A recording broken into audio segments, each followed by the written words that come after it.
Hello. Today I'm going to toss in some more tips on writing your college application essay that I didn't get to in my last show. And one of them is you might think of doing something a little offbeat but not too gimmicky. And I'm thinking about a student whose essay I read because I'm a judge for the Shoreline Arts Alliance here in Guilford. And what she did, which really worked, was she took the poem of T.S. Eliot's J. Alfred Prufrock, "Let us go, you and I, where the evening meets the sky." Oh, I hope I've got it right. Anyway, she took that and she used it as a satire on the whole college application process. And she pulled it off, which is tricky, but it definitely worked.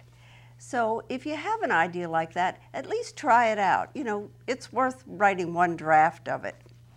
Now, here's another tip, which is don't come across as too swaddled in comfort. This is the sort of thing that wouldn't occur to you, but occurs a lot to the people who are reading college application essays, because so many students today have had tremendous advantages, and this is particularly true for the ones who are applying to competitive colleges. They have had all sorts of lessons and tutoring and everything that comes along. What happens is that it makes it sound as if everything has been spoon-fed to them. They've never had to get out and hustle.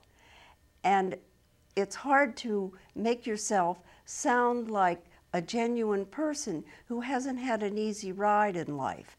And that's the kind of person that they're looking for in colleges, because once you get to college, you are on your own. And a lot of times, these swaddled students, you know, have a rough go of it. So, okay, now I'd like to talk to parents. When I was talking the other day, Joe Goldberg, who's been involved extensively with education here in Guilford, said, well, what advice would you give to parents?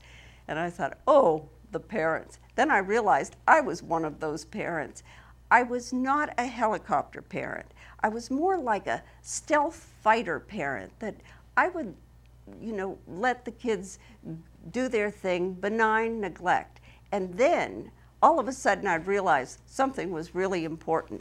And that's the way I was with the college application process. So I've learned a few things, not just as a writing coach to scores of high school kids, but right there on the home front. And I would say that one thing a parent should consider is, well, first of all, it's what my daughter had said to me when she was only 8 years old.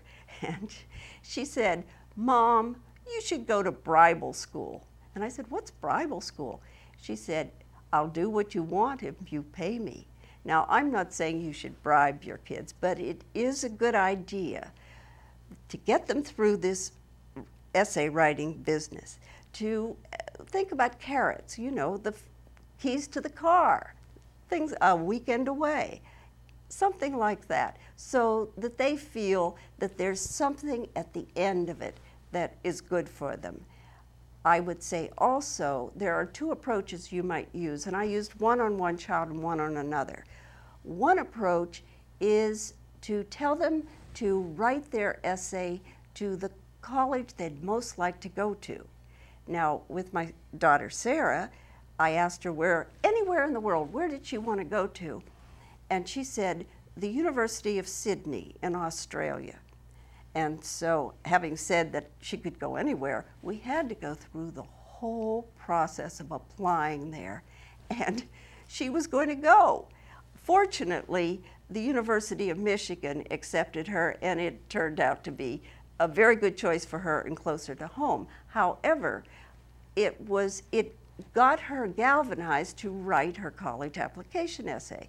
When this was all over, I said, "Why the University of Sydney?" I should have asked it first, but anyway, and she said, "Because they have such hot guys on their website." Now, here's another approach you can use, which is to look at the reach schools that your son or daughter is thinking about. Those schools that are very tough, and it's going to take a lot of luck to get your child in.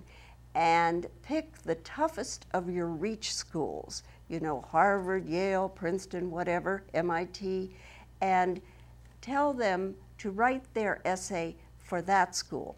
What happens is that if the child isn't too intimidated, what they can do is that they pitch their essay to that level. They make sure that they use their best thoughts, their best words, their best anecdotes, and they pull it together better. You'll find that that's one approach that often works very well.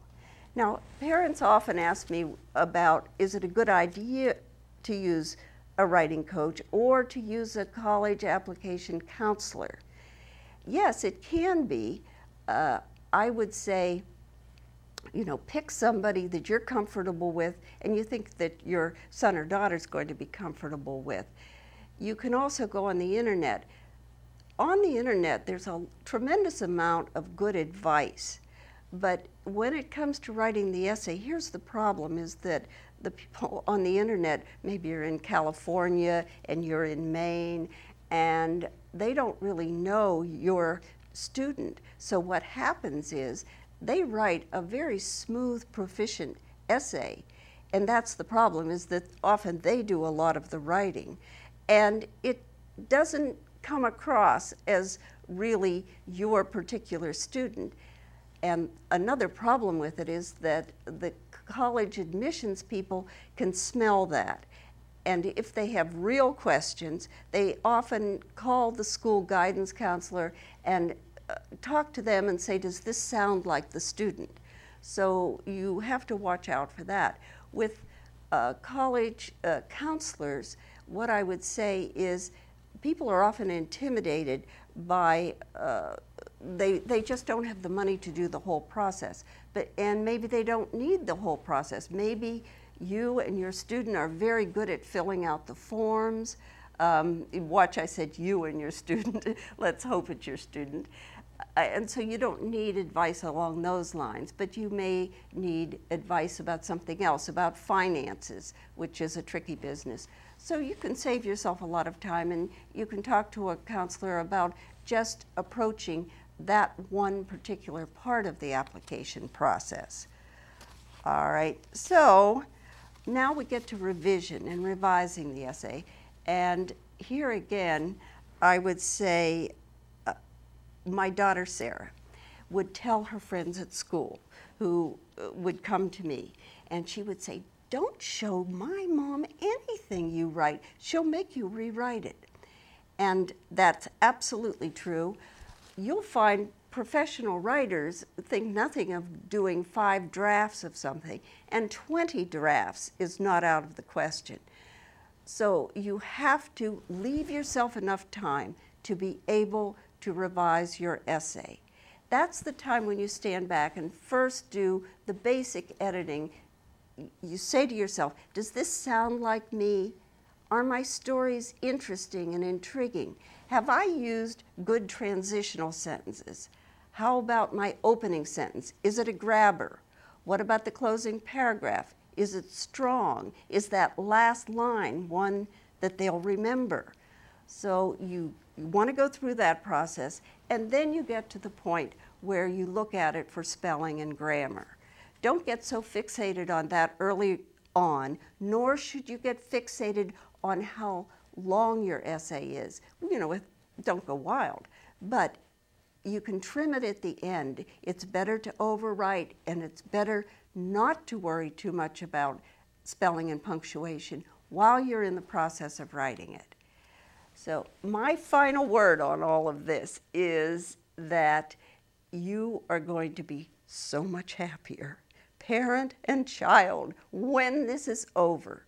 And you'll be particularly happy if you get it done before Thanksgiving, before the holidays set in and you have all that craziness to deal with too. So just think of the bird on Thanksgiving and how delicious it's going to taste. Thank you.